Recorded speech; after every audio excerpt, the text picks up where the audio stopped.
Welcome to the Strategy Skills Podcast. I'm your host, Chris Safarova. And today we have with us Michael Chad Hoeppner, who is an adjunct professor at Columbia Business School and the CEO of JK Training, a firm dedicated to giving individuals, companies, organizations the communication skills necessary to reach their highest goals in work and life.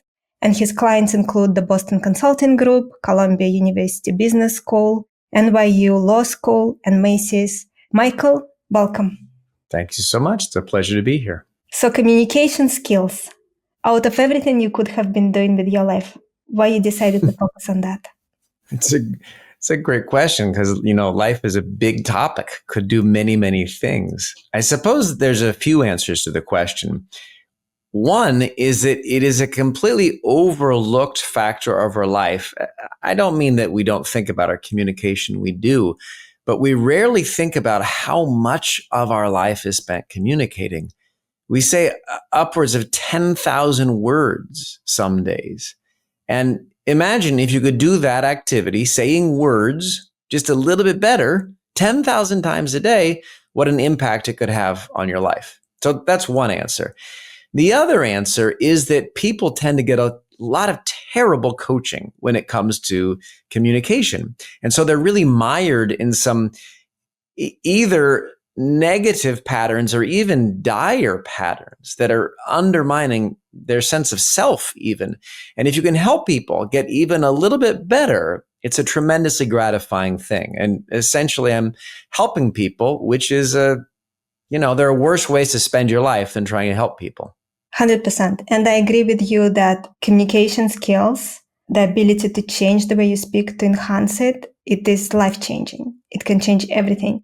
And people don't realize how much you can improve the way you speak. People think that this is how I speak, but they don't realize that a lot of it they picked up from their parents, from people around them when they were growing up.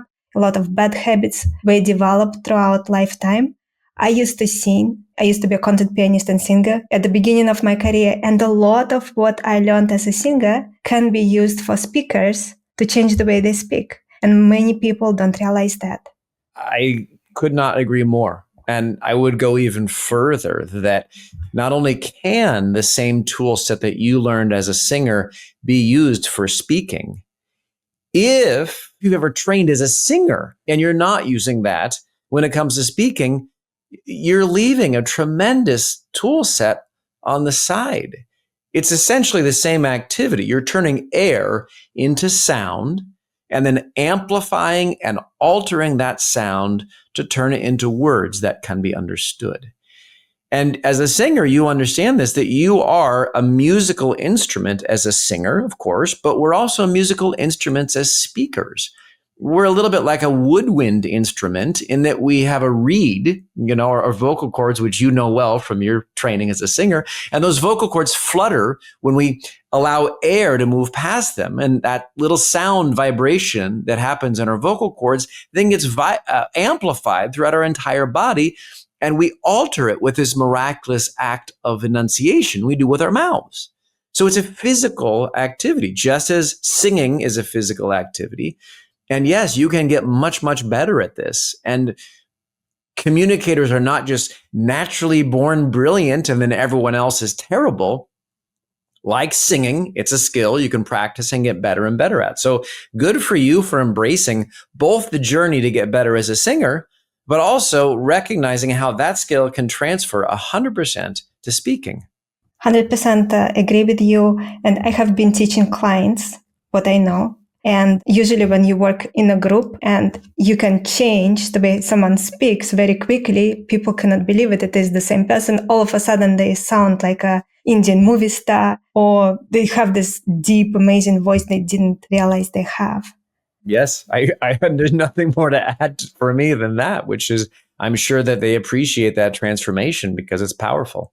Michael, so tell us about the defining moment you realized that you wanted specifically to focus on teaching people this skill. Sure. I trained as a professional actor, kind of like you came from an artistic background, you from singing, me from acting. And I worked in Broadway and film and TV, and I got my MFA at NYU. And I enjoyed that career very much. But what I discovered was that even more interesting than I found portraying another character, I was even more interested in watching how people learned to do that thing. And it was really quite captivating. And then as I got more interested in helping people learn how to use their voices and their bodies to be compelling on a stage, what happened was I began to build a whole suite of kinesthetic tools to help non-actors and non-performers learn how to do the fundamental building blocks of speaking: tolerate silence, enunciate their words, structure their thoughts. And I began to use Lego blocks and wiffle balls and masking tape and balance beams and these sorts of tools to create a whole bunch of kinesthetic activities that people could do to get much, much better at speaking. All this distilled into a 6-word story that I like to keep in mind 5 days a week, not 7, but 5 days a week when I'm working. And that is focusing on others, I found myself. So this 6-word story idea it's an apocryphal thing that goes back to Ernest Hemingway, supposedly. Apparently, it may not be true, but anyway, the theory is that he challenged a drinking buddy to see who could write the best short story, and he wrote a 6-word story. Hemingway did. It's a terrible story, by the way. Do not Google it. Okay, tremendously depressing story, but the idea of an incredibly brief story can be powerful for folks, and so. In fact, if you're listening and you want to try this exercise, challenge yourself to write a 6-word story about your life. And mine was that very thing. Focusing on others, I found myself. And as I became more and more interested in teaching people and trying to help them, my entire life made more sense, in fact. And I began to enjoy my minute-to-minute, hour-to-hour, day-to-day existence more. And I really felt as though this is how I want to spend my professional life. So tell us about Lego blocks. Sure. Lego blocks are a kinesthetic tool that is profoundly helpful to teach people how to tolerate silence, how to use thinking time, how to structure their ideas. And I developed this exercise using Lego blocks because it takes some time to click them in place. But the exercise that I will teach to you now and to the listeners right now, you can really use a whole bunch of different props. I've just found that Legos are by far the most useful. They're the most effective. So the way this works is the following. If you know about yourself that at times you tend to ramble too much, you go on too long, you get into the weeds, you say and at the end of every single sentence, as opposed to a bunch of reductive feedback like try to keep it, more high level or try to keep it at a 30,000-foot view or just tighten it up. None of which works, all of which is way too general. Instead, pick up a stack of Lego blocks and then do the following. Share your ideas, share your content, but share it one idea at a time. Pick up a Lego block in silence. Say your first idea. You could think of this like the first sentence. And then at the end of that first idea, put the Lego block down in silence. You have to be silent as you put it down. Still remaining silent, pick up the next Lego block. Share the next idea or the next sentence, if you think of it that way. At the end of that idea, put the Lego block down in silence again and stack it on the previous one. So you're building a bit of a tower of communication. Remain silent again. Pick up the third Lego block. Share the third idea. At the end of that idea, again, in silence, click that Lego block in place with the previous. And keep going, thought by thought by thought, as you use those blocks to see how well structured and how concise can I make my comments. And when people do this, what happens is they unlock what I call the virtuous cycle of good communication, because all of a sudden in those pauses, they can do a miracle, which is they can actually think about what they want to say next. And so they begin to use their brain for what it's intended to do, which is powerful decision making. as opposed to just letting everything pour out of their mouths at once. Why do you think people don't place enough importance when it comes to communication skills? It seems that people don't realize how important it is to invest in building that skill. Not everyone, but many people don't realize. Many leaders are not realizing this. My first answer to you is I don't know. And I'll give you a couple data points. I now work with some of these institutions, so I know that some places are trying to adjust this a little bit. But many of the law schools and even the academic institutions that are going to graduate and give to the world the next generation of professors don't offer classes on speaking skills. These folks are going to graduate from PhD programs, and they're going to be hired or not, in large part based on a couple high-stakes communication situations like a job talk or a dissertation defense. And then they're going to make a living and also make a mark on the world with their academic work by teaching in a classroom, standing up in front of people, talking. And yet, in all of that academic training, very few programs actually give their students teaching training or speaking training, more to your point. I don't know why that is. I find it completely baffling. So that's my first part of the answer. The second part is that it goes back to the first things we talked about, is I think a lot of people think these skills are innate. They're a fixed quantity you either have or you don't. So what is the point in training? Instead, you should just try to feel more confident and, embrace your power or something like that. These very vague things that people really can't do. And so I think they discount how learnable these things are. And if you learn them, what a tremendous difference they can make. And I think another point building on what you have said is also, as a person who was in a corporate world and did an MBA and so on, and you yourself as well went through all this education and so on, so you also probably noticed that even when we do have training on how to improve your communication skills, it does not cover a lot of the powerful things we are talking about today. Yes, you're 100% right on this. Most of the time, and it's true for those places and those venues you're talking about, those institutions, but it's true just broadly about how we teach communication, is that we hyper focus on content and we completely neglect delivery. And so, content and delivery probably sounds self-evident to your listeners. Content is what you say, delivery is how you say it. Content is the vocabulary, the words. Delivery is everything besides the words. Enunciation, vocal variety, breath, gestures, posture, stance, eye contact, everything else. And when people tend to get coaching on their communication, it always focuses on the content.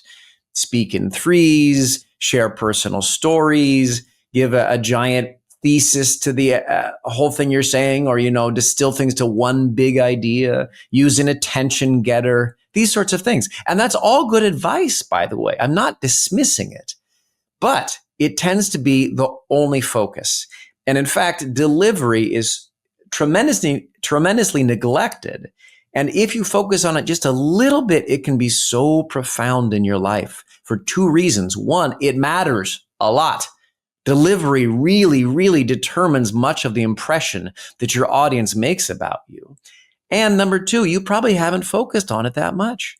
So imagine if you have an entire area of uncharted territory that you've not looked at, how much better could you improve just by a little bit of attention in that area? Very true.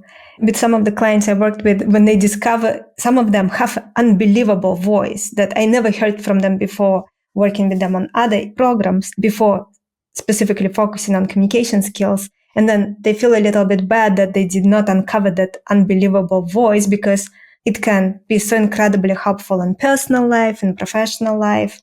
Can you tell us some stories on working with people and specifically focusing on delivery and the process of transformation that people go through? Sure. I'll share one that I mentioned in my book because it was so stark. I write this in the book that I one time changed this person's life in 4 hours.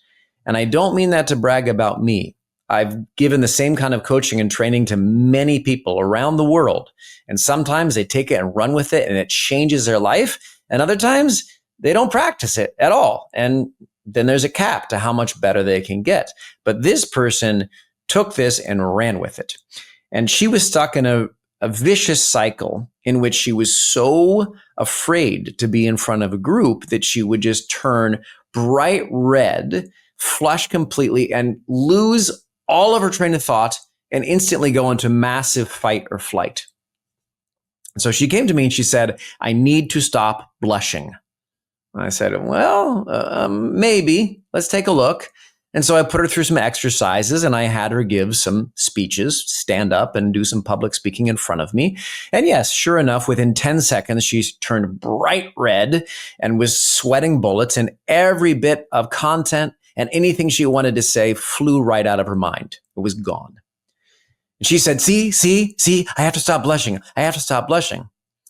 And I said, well, instead of that, what about if we just focus on anchoring your feet to the floor? And she looks at me, why? Why should I do that? So I showed her some video that I had quickly taken. And I showed her that, in fact, she was shifting her feet constantly, not even every second. I'm talking like every half second, back and forth, back and forth, back and forth, back and forth, endlessly shifting her feet in a pattern that was completely different about how she spoke in real life, if she was just talking to a friend in the hallway or something like that. So I literally got down on the floor with her and I held her feet in place on the floor. And I gave her feet that tactile feedback that they needed to feel what being anchored to the floor felt like. And then I had her talk. And then, as though it were magic, she stopped blushing. Now, I knew that would happen, or at least I had a very strong hunch it would happen, because what she was trapped in really was this vicious cycle where one bad habit was compounding and taking all of her communication in a bad direction. And as soon as she began to speak more like how she spoke in real life, grounded feet, allowing breath to drop in and allowing her diaphragm to drop down, her lungs to fill with air, that physical bearing all of a sudden calmed her down and she didn't blush. And as soon as she didn't blush, she had this realization that she was not blushing. She felt a huge boost of excitement and encouragement. And all of a sudden, she could think of a smart idea. And so she said a smart idea, and she heard herself say out loud a smart idea and not crumble and break down. And that gave her incentive to think of a next smart idea and to keep her feet grounded on the floor and to continue to breathe. And within minutes, she had this realization, I have been trying to do the wrong thing for decades. And I just learned how to do the right thing. And I bet you I can practice this right thing and change a lifelong problem, a bugaboo, a pain point. I can change that almost instantly as long as I keep doing some hard work. And that's what she did. And it changed the course of her career. And she was very lucky to have you there, because not every teacher would get on the floor and keep her feet to the ground until she would stop doing it.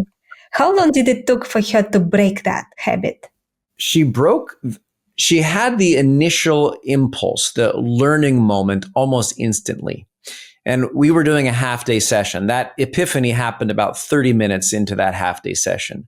So we then practiced this for about 3.5 hours. And she left the session in the category of what I call consciously skilled, meaning when she's aware of it, when she's thinking about it, she can do better. But then her job was to build that into muscle memory, so she didn't even have to think about it anymore. And in that category, I would put listeners' attention on the frameworks and the timelines that you already know about. Call it 3 months or so to build a new habit. She practiced doing that in some way every day for, call it 3 months or so. And once she'd done that, that really became a habit that sticks around with her to this day. Now, I'm not trying to say that as some sort of, shortcut or something. Because on the one hand, 3 months might sound like a long time. Oh my God, 3 months. But on the flip side, you might have spent 3 decades trying to do something that is not effective, like just slow down or don't talk too fast. You've probably thought of those things countless times. And have they worked? No, probably not. So 3 months is not that long a time. On the other hand, once you've accomplished that within 3 months, you probably have to come back to it every once in a while, because remember, just like singing, you're building physical habits and you have to keep those habits strong. But the short answer is you really can get significantly better very quickly and then build that into habit in a matter of a few months, not years and decades. And you will see the progress throughout these 3 months. It's not like you're going to be a very bad communicator for 3 months and only then going to see the progress. You'll see the progress in hours, not even months. The months is simply to build that into muscle memory. So you don't even have to keep it front of mind anymore. But no, you can see progress almost instantly. And a big reason is because people are always practicing the wrong stuff. I mean, the reason I called my book Don't Say is it's supposed to bring a smile to people's faces of recognition as they realize, oh, that's right. There's all this garbage feedback I get all the time that is essentially thought suppression. I mean, I mentioned this in the previous answer a little bit, but most fast talkers get terrible feedback. First, they get thought suppression, which is don't talk too fast. Okay, well, now all you're thinking about is a negative and the thing that you're terrible at, which is talking too fast. So you're only going to fixate on it more. And then the next thing they get is some totally general piece of feedback. Just slow down. Okay, well, if it were that easy, I would have done that already. And then the third thing they get is a mental reminder for what is a physical activity. So the mental reminder might be, remember to breathe. Okay, but breathing is a physical thing. It's not a to-do list item you have to remember to get to. You would never try to remember how to do some aspect of your golf swing or a tennis stroke. You would build that muscle memory. And so lots of the coaching is very poor, and therefore people don't get better. And I don't mean to put down the field of coaching. I really don't. What I'm trying to offer here is actually some comfort and some relief and some optimism. People who have not improved in a given communication area, very often it's not that they can't improve, it's that they may have been trying to improve in the wrong way. Yes, they just don't know the technique to learn, to improve. Yep. What did you notice about your students who improve the most? What do they do differently? The people who improve the most are often the founders that I work with. I work with lots and lots of startup founders, usually in the climate tech space or trying to make improvements and dramatic breakthroughs in the fields of sustainability and how we can have a more sustainable world and deal with some of our challenges ecologically. Anyway, these people tend to improve at a lightning fast rate. And here's why. Because they care deeply about what they're doing and they care deeply about getting better right away, and they have no ego and a huge growth mindset. So they're willing to entertain the idea, I can get better with some hard work, and I might even be able to get better quickly. And of course, they're trying to do that with their companies and the ventures that they're building, and they will often think of their communication as just one aspect of that. So they'll often get better in 60 minutes of a coaching session. They'll learn a skill, apply it, build a little bit of muscle memory with it, and then they're off and running. Now, the flip side, you didn't ask this question, but I'm going to answer the question anyway. The flip side is, who does not get better? And the people who tend to not get better are the folks who come in with a tremendously fixed mindset, whether they recognize it or not. And that fixed mindset is usually something like, I'm a terrible communicator, or, there are these natural just orators and rhetoricians and speakers, and I can't be one of those folks. So that's the first thing. The second is, because of that belief, they're actually not willing to put in the hard work. And I don't mean lengthy work. It could be as little as 5 to 15 minutes a day, but they're not willing to put in that work because of that belief. And those folks, if you coach them for years, they will get better. They really will, because you're still spending some hours of time each month and in each quarter and each year focused on these skills, but they do not get better as fast as those founders who are willing to jump right in with a huge growth mindset and potentially transform their communication very quickly. Michael, and what do you ask your clients to do 5 to 15 minutes a day? So I know for my clients, I have specific exercises I give them to do. Do you have specific things that you ask clients to do as well? Sure. So the Lego exercise I mentioned, that kinesthetic tool, that's very effective for things like avoiding rambling, structuring your thoughts more logically, removing filler language, slowing rate of speech, embracing silence and pausing, that sort of work. So if a client really needs those skills, that's the exercise I have them practice. Sometimes in perceptible ways, actually using Lego blocks, and sometimes in imperceptible ways.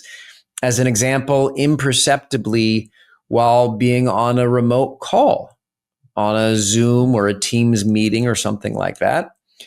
And they just place their hand down on a table or a desk. And I actually coach let me see how I should phrase this, a administrator at a fancy schmancy university, we'll say it that way, who does this actual activity when leading meetings. Pick up their hand, speak a little bit, allow that hand to remind them they're going to share one idea, not 15, one. And at the end of that idea, they gently place their hand down on the table. And they pick it back up to say the next idea. Now, they've been doing this long enough that they don't even have to do that activity anymore. But that's a way to practice in an imperceptible manner. But there's a whole bunch of other kinesthetic tools that I've developed, including ones for filler language, for stance, freedom and ease with gestures, vocal variety, all of these things. So it depends on what the person needs. And then there is a kinesthetic tool to address that they can then practice each day, both perceptibly and imperceptibly. Very powerful. As you were going through your own journey of developing strong communication skills and technique to teach your clients, do you remember specific aha moments that really were the most exciting for you in terms of, oh, wow, this is so powerful? Yeah, there's a lot. I've been at this leading my own company 15 years. I was working in the industry 5 years before that. So I've been at this a generation. So there's a lot that come to mind. I suppose that, here's one. I was working with a guy and very senior executive, essentially leading an entire firm, a firm that many listeners would know. And this person believed that they could not memorize. They knew that in a small group meeting, they could be incredibly powerful. They were focused on other people in the room. They were focused on the job at hand, and they were incredible, really. But when shifting to giving a speech, doing public speaking, standing in front of an audience with a podium and a microphone and all that kind of thing, they absolutely were shaking with fear. And a big part of that was they had this idea that they could not memorize anything. So therefore, they could not use a script that was intended to be more or less word for word, and they would have to read the entire thing. And they did not like how they read off of the page. So this entire formula made them very, very nervous. And this person, I asked the person to stand up and deliver a speech for me.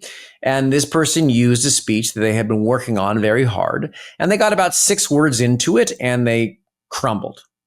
Couldn't remember what came next, even though they had the page right in front of them. Had to look down, got so mad at themselves. I'm so stupid. I can't remember. Why can I not remember anything? I can't memorize anything. I'm such an idiot. I mean, seriously, this kind of very, very destructive, negative self-talk. Had them do it again. Again, the exact same pattern, even down to forgetting the same word. I had them do it a third time, same exact pattern. Now, that didn't surprise me. I had a good guess as to what was going to happen. And then I said, look, let's just move past that word. Let's start on the 7th word of that first sentence. See where we get. And all of a sudden, they spoke about 3 sentences without having to look down. And so what this person began to realize with my help is that they had actually memorized the mistake. It's not that they could not memorize stuff. They actually memorized it too well. They physically memorized forgetting after that sixth word, beating themselves up relentlessly and screaming at themselves with the same exact narrative they always did, which is, I'm an idiot. I can't memorize anything. My brain is useless. And as soon as we got around that pattern, they realized that's not true at all. And it was almost like a spool of thread unraveling when they began to realize, God, what I thought was a problem is not a problem at all.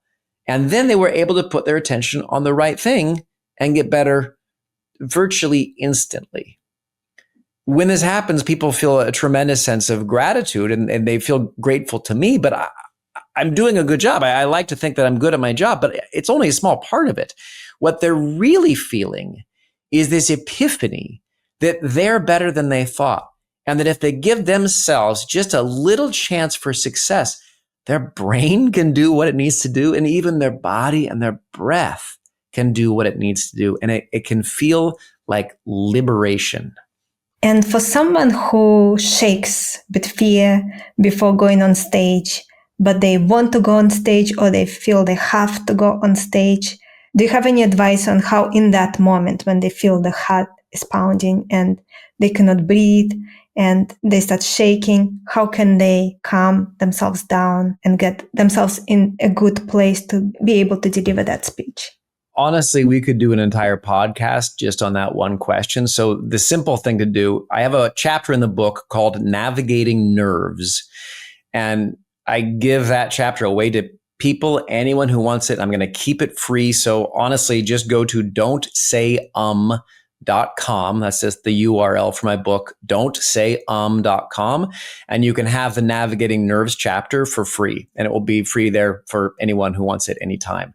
But hilariously, by the way, folks, that chapter does not come until I think either chapter 16 or 17 in the book. Notice it's not chapter 1 or 2 or 3, because even in where I put it in the book, I want to give this gentle reminder to people that your nerves are not the most important thing. Stop giving them this primacy of, oh my God, my nerves are the most. No, they're not.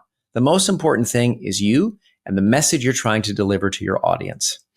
So anyway, the chapter has a bunch of aspects: physical and vocal warm-ups to release physical tension, mindfulness exercises, an idea about distraction and distance. But it's a meaty question, and the chapter goes into it at length. It is a very important thing for some people to deal with. And what is interesting to me as well, because I have that sometimes happening to me before going on stage, when that happens to me now, because I have done all kinds of performing as a pianist, as a singer, as a speaker, in my mind, I'm not stressed at all. But sometimes your body have life of its own, independent somehow of your mind. And then you have to use certain tricks to get yourself back to calmness so you can do your job. Yeah. And the distinction you're drawing between your body and what your body is doing and what your brain is thinking is a crucial one, because often one of the things that feels the most liberating to people is that they can kind of let their brains do whatever their brain's going to do.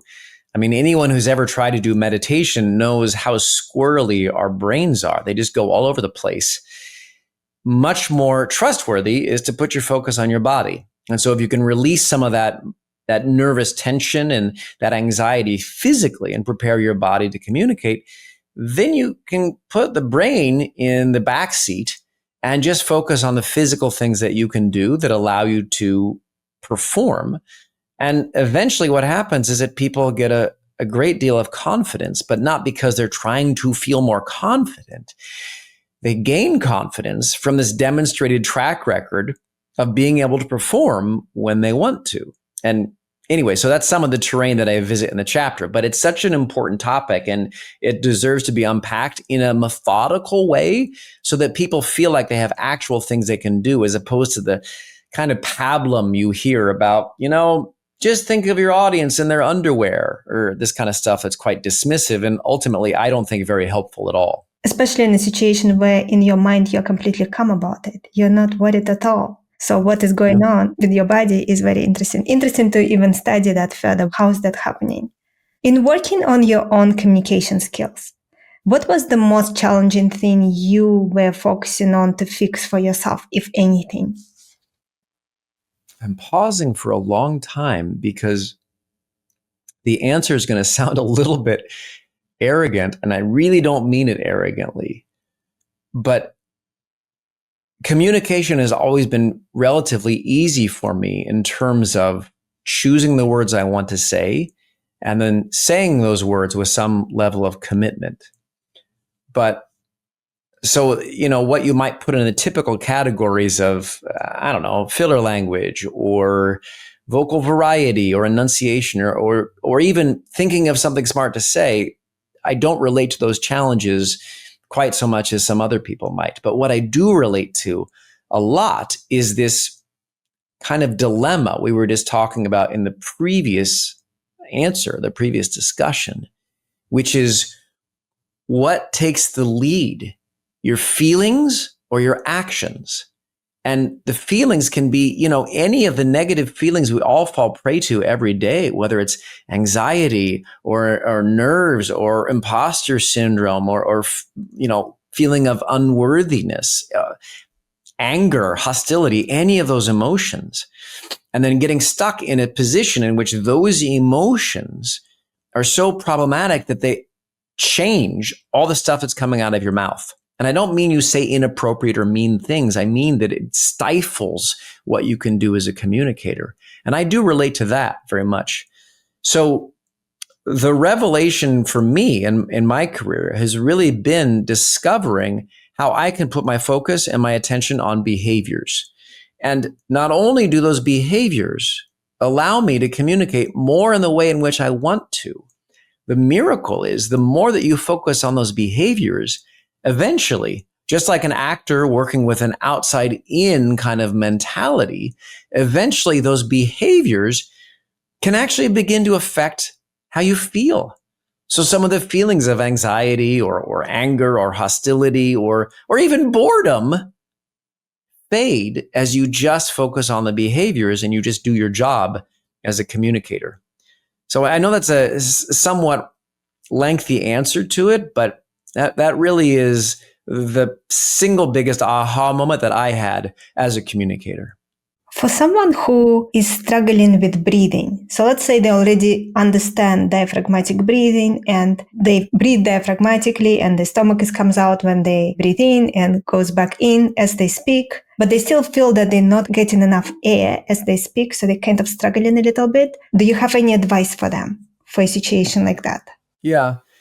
Usually what you want to do is find ways to physically relax. And I don't mean like yoga, although yoga is powerful, lying in like shavasana, the flat yoga position, rest position. Yes, that's very powerful. But I mean actually active dynamic relaxation.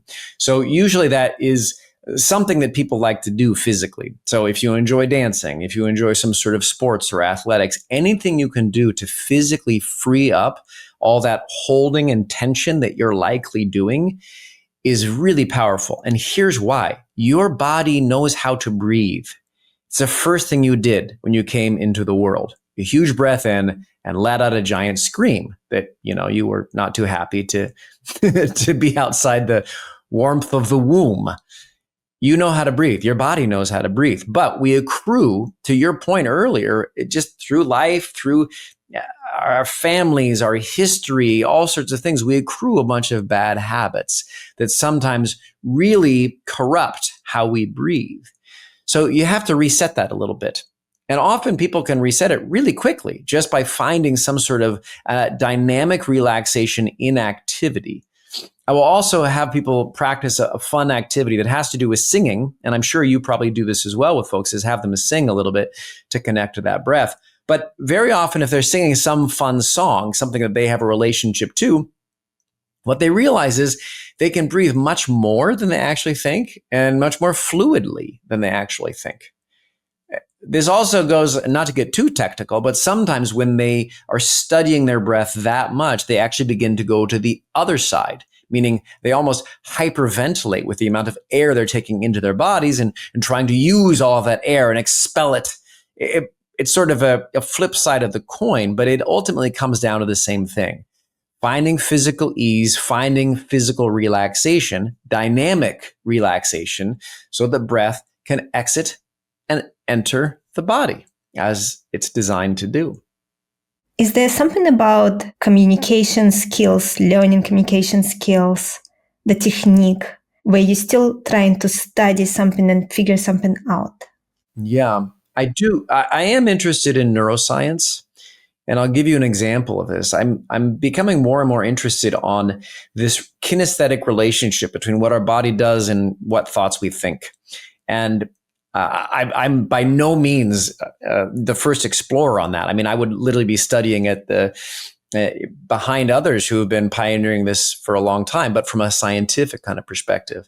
What I have seen over now 20 years of coaching folks in very high stakes situations. So presidential candidates and Fortune 500 CEOs and folks like that, is that very often if you can unlock some kinesthetic relationship for them between what their body is doing and what their brain is thinking, all of a sudden, all their communication capability just comes pouring out. And I don't have the technological ability in the training sessions I'm doing at someone's corporate headquarters to scan what is happening on the inside of their brain. But I'm very fascinated and curious with what that is. So, I may begin working with some neuroscientists or something like that to try to examine what's going on.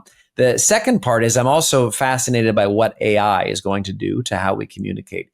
I have a tiny 2-page chapter in the book on AI. Hilariously, by the way, people were saying to me in the industry, like, I don't think you need a chapter on AI. I don't think it's going to be that big of a deal, which is hilarious. Anyway, the chapter is about 2 pages long because all I'm sharing is one big idea, which is I am of the opinion that large language models and AI may make delivery even more important.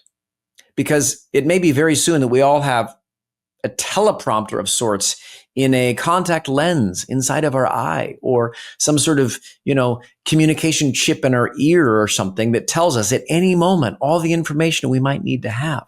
So if content, and in fact, if expert content is ubiquitous and free for everybody all the time, well, not free. I mean, it depends on, how OpenAI and others are charging us for it, but you get the idea. Accessible, I'll say it that way. If that expert content is accessible to anyone, anywhere, anytime, guess what makes your content stand out? How you deliver it. And because the book is all about delivery, I am of the opinion that, well, I'll say it the other way around. The reason I wrote the book all about delivery is because I'm of the opinion this may matter more and more and more, even as AI transforms our world. Especially since most people don't realize they can change the way they deliver the content. Yes. So Yes. Big secret somehow. Yes. In the world. And so obviously apparent, right? Like you say, a big secret. It should not be a secret. It should be as straightforward as, can you get better at riding a bike? Yeah. Can you get better at swinging a golf club? Yes. Can you get better at, any physical knitting, any physical activity? Yeah. Speaking is moving. We put air into action. That's what talking is. And you can learn to do it a lot better. So you had incredibly interesting coaching sessions. What were your most memorable moments of coaching presidential candidates? Mm-hmm. I used a wiffle ball in an exercise for debate prep. And what was the most interesting thing was watching this person's really quite dazzling mind work once they were set up for success, just a little bit. And we would do debate prep. We would throw questions to this person. They would answer the questions, and what came out was one of two things. Either very generic messaging that sounded like talking points, or a bunch of unstructured, rambling, incoherent, although impressive, but still incoherent word salad. Well, why was that? The debate prep, of course, was simulating all the elements of anxiety that a high stakes debate creates. No time to think, gotcha questions, opponents trying to attack you from every side. And so this wiffle ball exercise that I did with a client, or with a candidate, I should say, simply involved, I would frame a question, a mock debate question.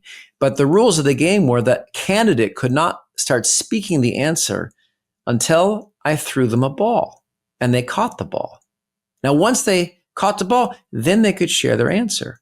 But here's the trick. I got to be in charge of when I threw the ball.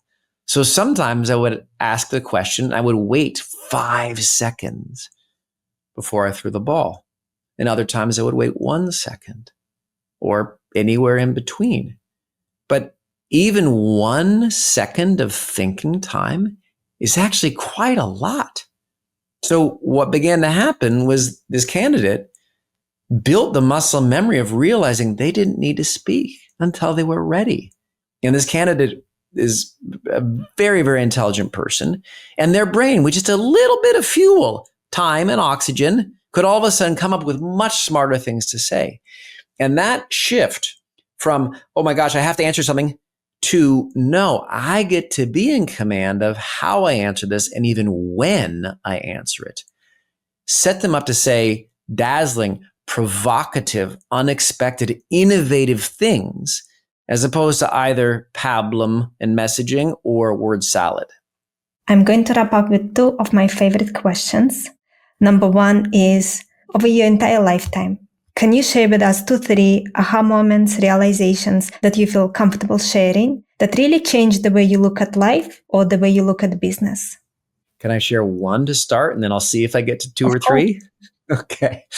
All right. So I have 2 kids. When my first kid came into the world, I, like many expectant parents, had tremendous nerves. What is this going to be like? And in the delivery room, I think different than what the idea might be that many people have, I was petrified. And there's this screaming, red-faced baby. And I'm thinking to myself, what have I done? Who am I? Who is this person? I don't have a clue what's going to happen next. And then I went to the kind of recovery room where, my wife was still in the delivery room, and they give the baby to the other caretaker often. And I'm pushing the baby in this little kind of stroller device because they don't want you to drop the baby if you faint. But I'm pushing it. I get to this recovery room, and my sister is there. She says, I'm saying, well, what do I do? She's, pick up your baby. So I pick up my baby. And I look in my baby's eyes, and I'm not exaggerating one little bit. I swear it felt as though my kid shot grappling hooks through their eyeballs, deep into my eyeballs, through my brain, and as though the grappling hooks locked onto the back of my head. And I was forever bonded and connected to this little being. And it happened like that. Now, I know not every parent maybe relates to that. And in fact, for my second kid, it was a very different journey when they first came into the world. But that moment, honestly, may have been the most powerful moment of my entire life. And once that happened, a few things dawned on me over the next 10 days. One of them was that part of our mission as humans is to communicate. It is one of our superpowers. We have access to this utterly Byzantine world of words and language because our superpower is to be able to team up and to create groups and societies so that we can accomplish more, without horns and teeth and claws than other species by teaming up. So in a way, this aspect of communication, it's not something we learn to do. It's almost baked into us. It's almost in our DNA. And in a very visceral way, my little kid communicated to me that day in this one very specific behavior. So that was one insight I had from it. But then 10 days later, here's the other hilarious insight. I had to go to work briefly 10 days later. I had very short paternity leave. And paternity leave from my own company. But anyway, I had to go back to work. And I remember on that 10th day having this tremendous feeling of disappointment because I realized for some dumb reason that morning, I was grouchy about something or I was annoyed. And for the first time in 10 days, that blissful period I had been in, it broke. And for a moment, I was annoyed and I was grouchy. And I realized, I'm not eternally changed. Having this incredible, miraculous being has not totally transformed who I am to some sort of enlightened being who will never have a negative thought again. And in a way, that was very enlightening about communication too, which is that we are totally fallible. We have dumb, ungenerous, selfish, mean, unhelpful thoughts every day. They fly in and out of our heads. And our job is ultimately the same, which is just keep putting one foot in front of the other and trying to focus on what we can do to help other people, to help the world be a better place, and to help our fellow communicator. And the negative emotions are going to come and go. The best you can do is stay focused on trying to execute those behaviors and keep going.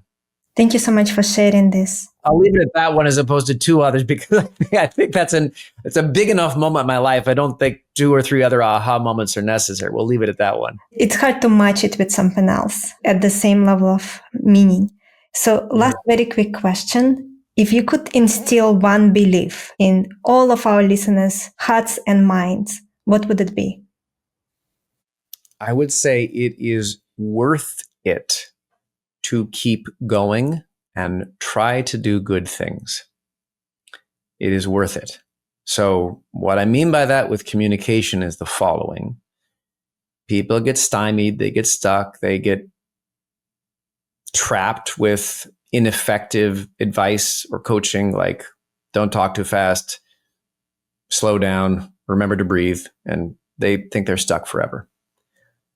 But the way to get free of that is to by focus on behavioral things that you can do, like the kinesthetic tools I was talking about earlier, but it could be other things as well. But behavioral things that you can do and keep doing and proceed. And from that, build a step-by-step pathway out of these negative habits that may be hurting you. So it is worth persevering. But on a bigger level, it is worth continuing to try to do good things. And communication is one place in which you can try to do tremendously good things for the world. The world can get dark and the situation in life can look dire. But if we all continue trying to put one foot in front of the other and trying to do good things and stay focused on what we're trying to accomplish, maybe we have a chance to marshal that communication superpower that humans have that I talked about. Maybe we have a chance to marshal that and improve our circumstances. And I think we have a bit of an obligation as a species to keep trying to do that. Michael, thank you. Where can our listeners learn more about you, buy your book, anything you want to share? Sure. Yeah. So the book is quite simple. The URL is very straightforward. don'tsayum.com. My company's name is GK Training. That's just GK Training. And the URL is just gktraining.com. And then on LinkedIn is the best place to connect with me personally. That's just Michael Chad Hoeppner at LinkedIn. Our guests today again have been Michael Chad Hoeppner, author of Don't Say And our podcast sponsor today is strategytraining.com. If you want to strengthen your strategy skills, you can get the overall approach used in well-managed strategy studies. It's a free download, and you can get it at firmsconsulting.com/overall approach. You can also get McKinsey and BCG winning resume, which is a resume that got offers from both of those firms. And you can get it at firmsconsulting.com/resume PDF. Thank you so much for tuning in, and I'm looking forward to connect with you all next time.